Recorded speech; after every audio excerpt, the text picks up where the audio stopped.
Bienvenue à cette capsule de formation qui porte spécifiquement sur les apprentissages incontournables. Les compétences étant des cibles d'apprentissage très larges, elles sont précisées par des apprentissages incontournables. Les apprentissages incontournables ont été développés et regroupés par stade. Il y a 4 stades de développement de la maternelle à la 8e année, soit en éveil, apprenti, en transition et en expansion. Il y a aussi 2 stades au secondaire, soit le stade en consolidation et le stade autonome. Chaque stade contient des apprentissages incontournables et un portrait de l'apprentissage qui situe les apprentissages incontournables dans un contexte qui les rend dynamiques et authentiques. À l'intérieur des stades, la progression des compétences est précisée par des apprentissages incontournables. Les apprentissages incontournables sont observables et pour la plupart mesurables. Ils sont obligatoires et font l'objet d'évaluations formatives et sommatives. Ils demeurent pareils à l'intérieur d'un stade, mais diffèrent d'un stade à l'autre. Les apprentissages incontournables sont organisés selon les composantes suivantes. Dégager et valider le sens pour soi et avec autrui, générer un message et le valider pour soi et avec autrui, acquérir les connaissances langagères et les références socioculturelles, analyser, évaluer et transformer les idées et l'information, et évaluer la portée de la langue française sur son apprentissage et sur sa personne. Chaque apprentissage incontournable est identifié par un code. Le premier groupe de lettres indique le stade, par exemple en éveil. Le deuxième groupe de lettres représente la composante, par exemple analyser, évaluer et transformer les idées et les informations. Le chiffre identifie l'apprentissage incontournable. Les apprentissages incontournables sont obligatoires et font l'objet de l'évaluation sommative qui sera communiquée dans le bulletin scolaire.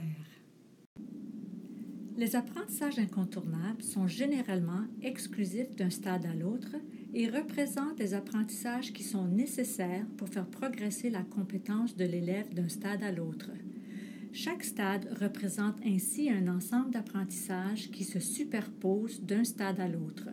Dans ce sens, ils ne suivent pas une organisation strictement linéaire. Les apprentissages incontournables sont les mêmes pour chaque année scolaire à l'intérieur d'un stade. Ils constituent une balise terminale à la fin de chaque année scolaire en fonction des ressources internes et externes élaborées pour une année scolaire donnée et de la complexité croissante des textes auxquels les élèves seront exposés ou qu'ils seront appelés à produire.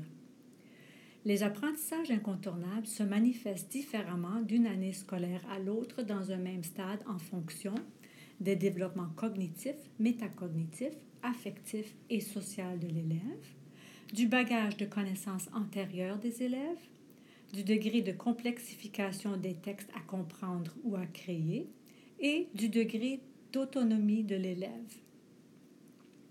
Les apprentissages incontournables sont maîtrisés à la fin du stade.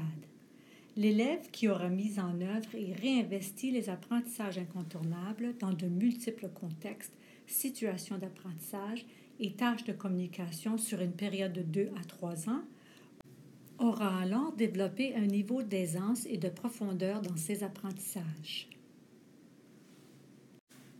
Les apprentissages incontournables prennent leur pleine portée seulement s'ils sont considérés en fonction de l'élève, de sa personne entière et unique et de ses capacités au niveau développemental et des conditions optimales mises en place dans la salle de classe.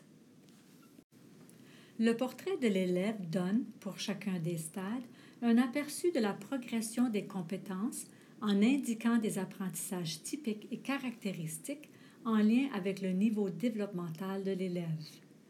Il vise à contextualiser les apprentissages incontournables retenus pour chacun des stades en fonction des capacités de l'élève.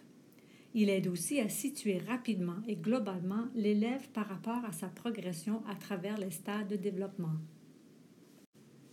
Le portrait de l'environnement d'apprentissage décrit les conditions optimales qui doivent être mises en place afin de s'assurer que l'élève puisse développer ses compétences à chaque stade.